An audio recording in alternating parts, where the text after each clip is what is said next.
Olá, eu sou a Aline Santos da Fin4X e esse é mais um episódio do ForteCast. E hoje eu tô com uma convidada mais que especial, a Dina Prats. Ela é CEO da Ujama Tech. Bem-vinda, Dina! Muito obrigada, Aline. Muito obrigada pelo convite. Muito animada pelo nosso papo. Muito bom, obrigada por você estar aqui. E pra gente começar, eu gostaria que você contasse pra gente um pouco da sua história, da sua trajetória, até você chegar na Ujama Tech. Boa. Eu vou resumir a minha trajetória assim, dentro desse período muito longo, mas eu sou nascida e criada no Rio Grande do Sul, eu sou gaúcha. E eu entrei na universidade, primeiramente no curso de administração, sou formada em administração, ciências contábeis e fiz mestrado na sociologia. E quando eu entrei na universidade, eu tinha muito uma perspectiva de ir para a área pública, para fazer concurso, enfim, perspectiva que eu tinha de vida naquela época, né? E quando chegou na metade da minha graduação, assim, mais para o final, eu conheci algumas pessoas que faziam algum projeto de educação financeira. E tinha um projeto especificamente dentro da minha universidade que era Legal. Educação Financeira para Todos.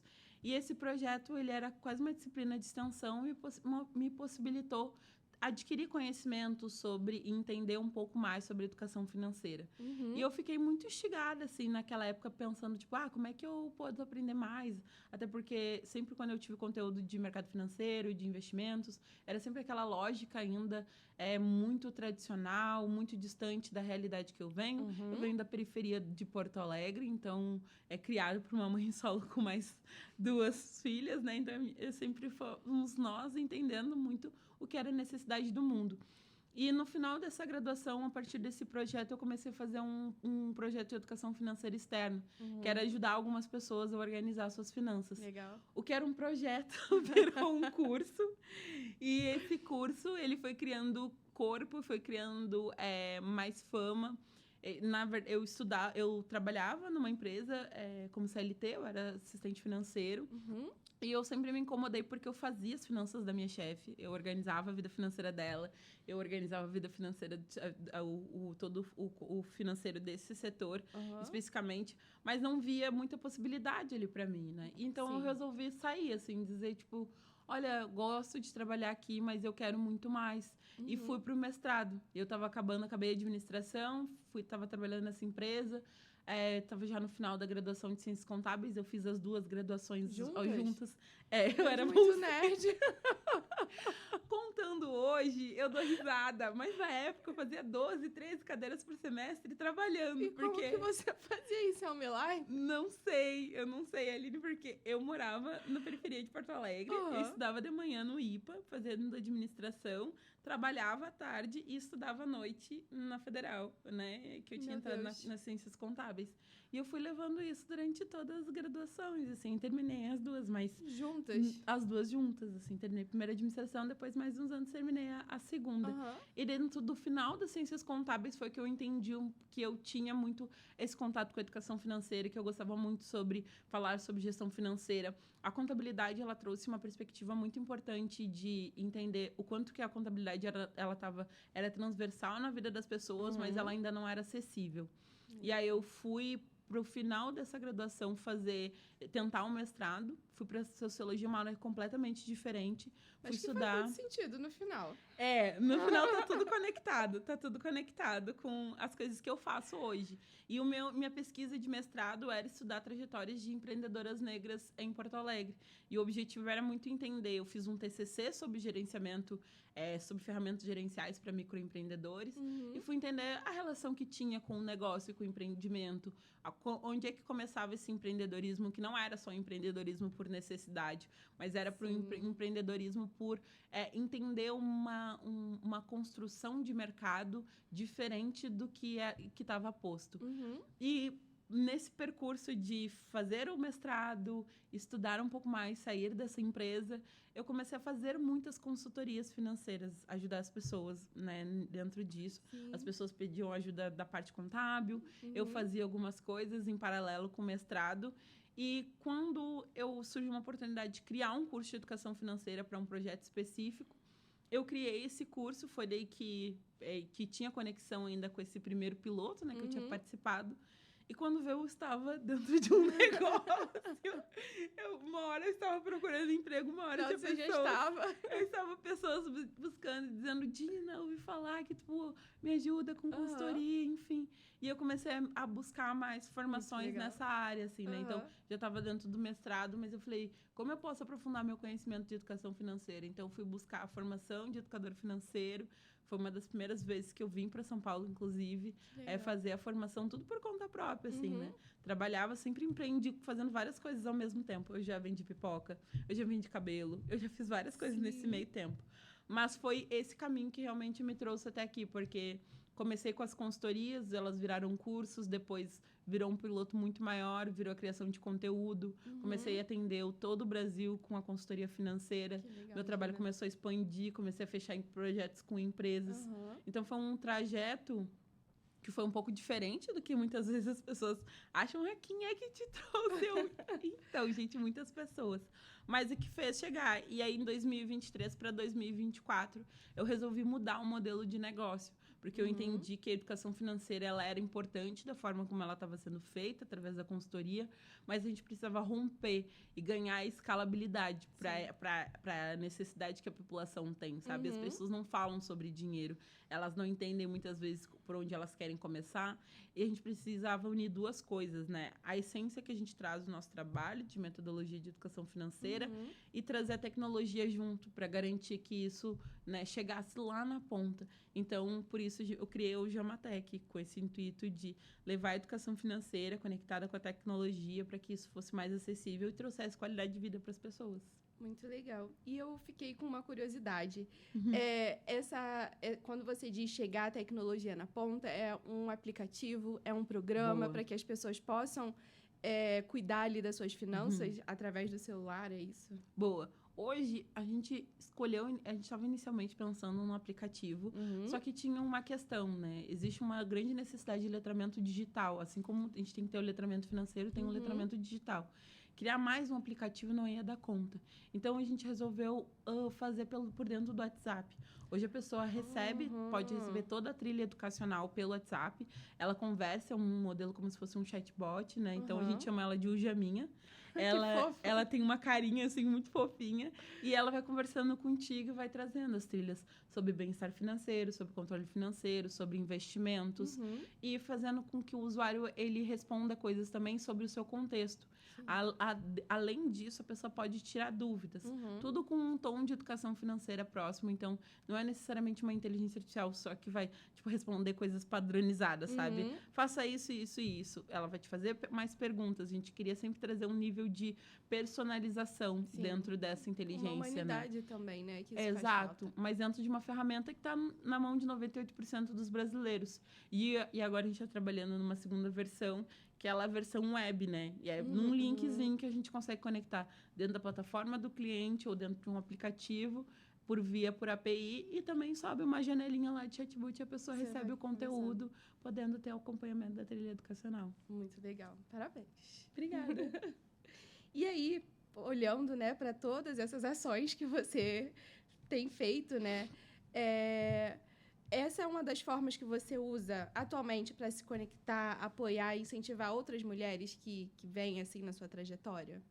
Sim, acho que a criação da Ujama vem também muito na perspectiva de sanar algo que sempre me incomodou, né? Era o fato de muitas vezes eu chegar no espaço, eu ser a única mulher negra nesse espaço, e eu sempre ficava pensando, como eu vou trazer outras pessoas, educadoras financeiras, para esse espaço, que falem de uma forma acessível, que troquem e consigam também propagar esse conhecimento. Então, a gente criou, recentemente, foi no início do ano, o primeiro modelo, assim, né? O primeiro piloto. A gente fez uma trilha de formação de educadoras financeiras. Então, eu desenhei toda a metodologia que eu trabalho para que eu pudesse formar novas educadoras e, dentro desse ciclo de formação, elas pudessem também atuar em projetos da Ujama, né? Então, tem um projeto que a gente tem em parceria com a PUC do Rio Grande do Sul, que chama Saindo do Sufoco. O projeto ele é financiado pelo Badesul e pela o Tecnopuc, e a gente conecta as educadoras que passaram pela formação para elas atenderem dentro do projeto. Que legal. Então, elas conseguem atuar, ter um momento de prática ali, né? E eu acho que esse é só o primeiro piloto do que eu penso muito em trazer, assim, né? A gente precisa ter um espaço não só de fortalecimento de profissional no processo de escuta, de troca, né? Mas no processo de capacitação mesmo, também. sabe? De criar instrumentos mesmo para que eu possa sair daqui atuando no mercado, eu possa indicar outras pessoas, porque parece que a gente está sempre falando para as mesmas pessoas e com as mesmas pessoas. Sim. Sendo que a gente está falando que 76% da população está endividada e que precisa de letramento financeiro, né? Então, esse é um movimento que a gente tem feito, né? Sim, é muito importante. Eu comecei no mercado trabalhando num family office, eu não sabia de nada. E o Paulo, que é um amigo muito querido, ele já trabalhou anos no mercado, aí ele abriu a empresa dele, e pandemia e tal, um pouco depois, ele falou assim, você não quer vir trabalhar comigo? Que isso e aquilo. E aí eu aprendi muito com ele. Aí ele, CFP, ele formou alguns CFPs que temos por aí. E aí eu vim para Finforti, né? E eu fiz uma formação de planejadora financeira com a nossa, que é uma escola muito incrível, muito legal, tem uma comunidade incrível. E um dos meus planos de vida, dos meus projetos de vida é justamente esse, é levar a educação financeira para essas mulheres, para mulheres como eu, que sou uma mãe solo, né, para a gente olhar para a nossa vida, para o nosso dinheiro, para os nossos filhos, né, e a gente não apenas sobreviver, porque muitas vezes a gente só sobrevive. A gente não consegue realizar sonhos e muito vem por falta dessa educação financeira, né, que a gente não acessa, que a gente não chega. Hoje em dia ainda tem esses joguinhos, né, coelhinhos e etc., todos essesinhos, essas apostas. Então, vem mais uma coisa para que as pessoas olham como um olhar de que pode ser que isso mude minha vida. E a gente precisa olhar, nossa, a educação financeira pode mudar a minha vida. A educação financeira pode transformar a minha realidade. Não hoje, agora, né? Não é uma mágica. Mas com o passar do tempo, com 1, 2, 3 anos. E assim, para toda a vida. Nossa, é exatamente isso, assim, nosso sonho tá super conectado.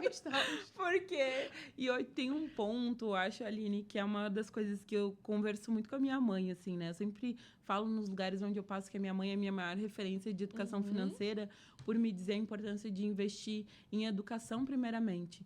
E ela ser uma pessoa que todo mundo falou assim, em várias entrevistas, qual é a sua referência na educação financeira? Eu falo, Dona Rosa, conhece? E todo mundo fica meio, Oi? Porque ela foi a pessoa que aprendeu a fazer muitas coisas com muito poucos recursos. E eu acho que, mais do que nunca, a gente precisa romper essa bolha do mercado, que é ter mais mulheres falando para mulheres com uma linguagem que faça sentido para gente, acessível, que comunique. Se eu tenho essa experiência, se eu tenho essa trajetória, eu não vou chegar em ti e te dizer assim, olha, Aline, mas por que você não pensa nisso?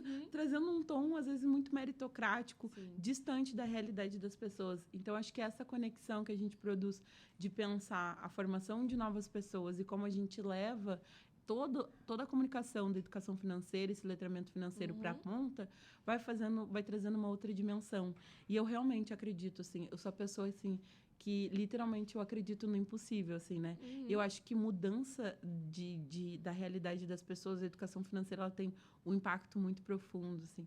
Tem pessoas que eu converso que, às vezes, faço uma conversa, tem um ponto e a pessoa diz assim, Dina, aquilo ali foi a virada de chave para que eu pudesse buscar outras coisas e aprofundasse. E hoje chegasse, a educação financeira mudou a minha vida, né? É isso.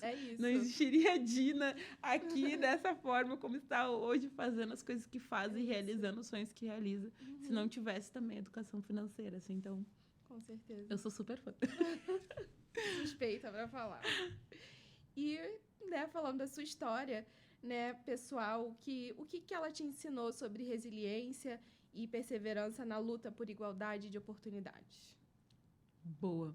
Eu acho que eu aprendi muitas coisas ao longo do meu caminho, assim, entendendo que eu também venho do contexto do Rio Grande do Sul, que é um estado com minoria de população negra, mas, ao mesmo tempo, um estado que tem muitas lutas travadas, né?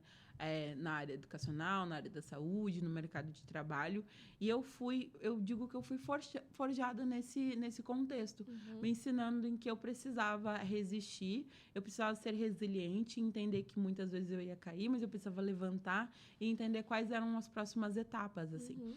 Mas uma das coisas que eu sempre trago como aprendizado, que eu acho que é cultural, era que eu precisava sempre estar conectada dentro da minha comunidade.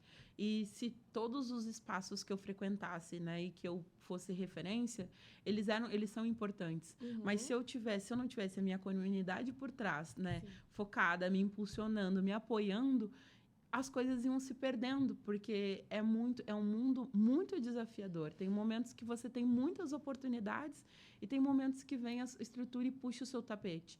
Só que quem te levanta quando Sim. você cai ali, né? Quem é que tá ali te ouvindo e dizendo assim, não desiste agora, sabe? Sim. O ano passado, quando a gente passou pela mudança de modelo de negócio da Ujama, sinceramente, eu passei por várias acelerações. A gente entrou numa aceleração que foi uma das acelerações mais importantes, assim, para nós, né? Que é a aceleração do TD Impact, que é financiada pelo Tesouro Direto e pela B3. E quando a gente entrou na aceleração, eu deitei no chão, chorei de felicidade, muito feliz e tal. Mas depois, a aceleração estava extremamente desafiadora. E teve um dia de manhã que eu pensei assim, meu pai do céu, meu pai Oxalá, pelo amor de Deus, Eu que vou vontade de desistir. desistir disso aqui, cara. Eu não quero mais, o que está acontecendo? Era uma vontade tão grande de desistir que eu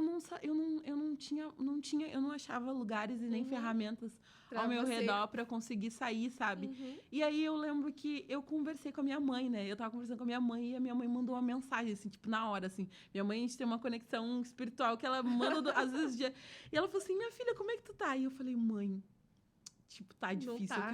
não tá, porque eu tô querendo desistir. E ela falou assim, minha filha, você foi pra aí com foco, porque você que sabia o que você queria, você conseguiu, não sei o que. Aí uma amiga minha falou assim, Dina, lembra quando você olhou o início de tudo isso, você olhou esse edital e você pensou se aquilo não era possível, que aquilo não era possível, você pensou inicialmente.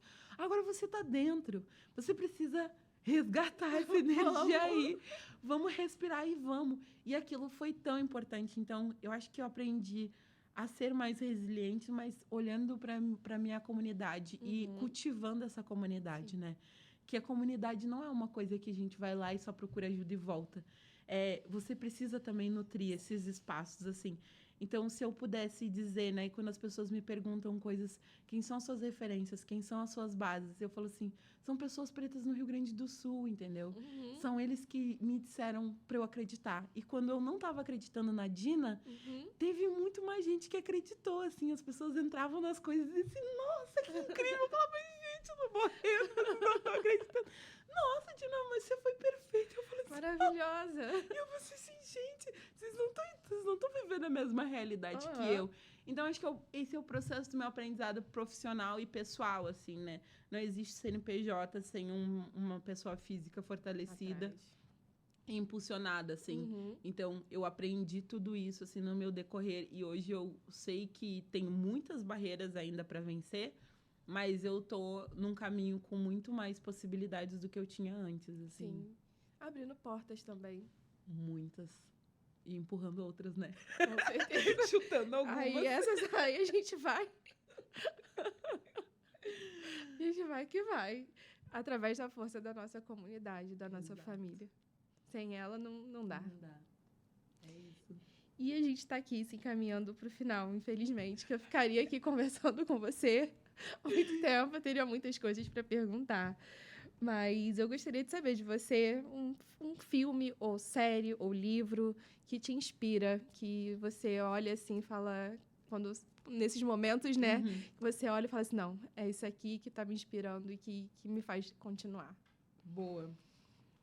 Eu vou falar um livro que eu acho que é um dos livros mais importantes, assim, para mim, que o livro chama Procure por Mim na Tempestade. É um livro que traz uma coletânea de discursos e escritos de Marcus Garvey.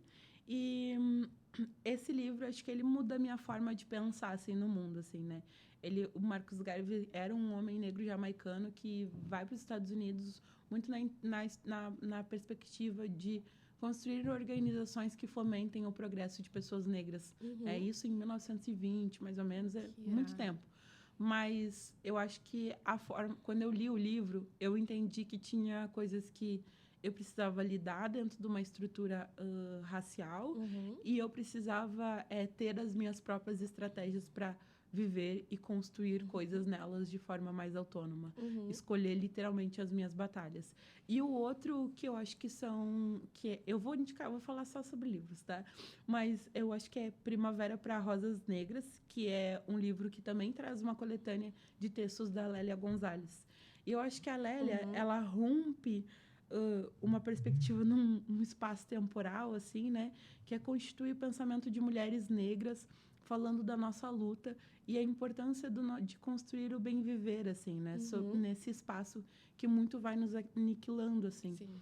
E eu acho que dentro desse contexto de olhar para esses dois livros de aprendizados, tem uma das coisas que eu aprendi. Se eu tiver minimamente sã e bem nutrida, né, espiritualmente, fisicamente, mentalmente, eu consigo aprender qualquer outra coisa técnica. Então, muitas vezes não é sobre a técnica, mas é como você está preparada para poder buscar essa próxima etapa, sabe? Sim. E a Lélia é isso, né? Ela é esse abraço no meio da tempestade que o Garvey mostrava ali, assim. Então, eu daria como dica. E livro, enfim, filme, série, tem um monte, mas eu acho que eu destacaria os livros. Desses. E uma curiosidade sobre você?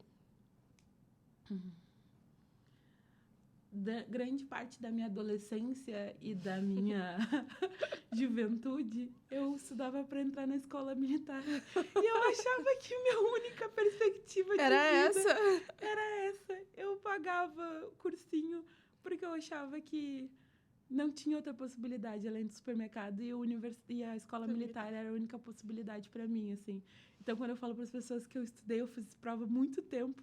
Para a escola militar, todo mundo falou assim, Dina, como pode, né? Como pode? O que você estaria fazendo lá? Não sei, gente, mas era o que eu enxergava na época. É isso. E para finalizar, se você não fosse uma empreendedora, o que você seria, Gina?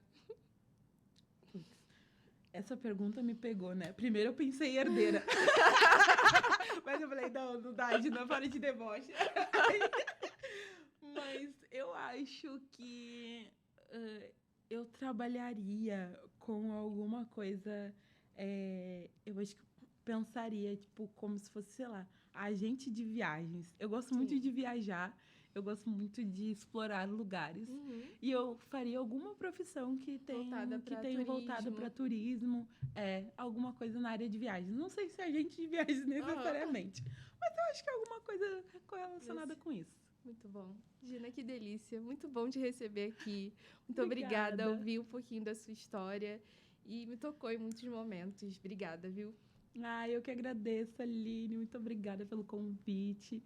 A gente fica à disposição. Quem quiser me encontrar lá nas redes sociais, @DinaPratesFinanças e @Ujamatec também, que estamos lá produzindo educação financeira. Sigam elas. Gente, muito obrigada. Esse foi mais um episódio do ForteCast. Espero vocês no próximo. Até lá.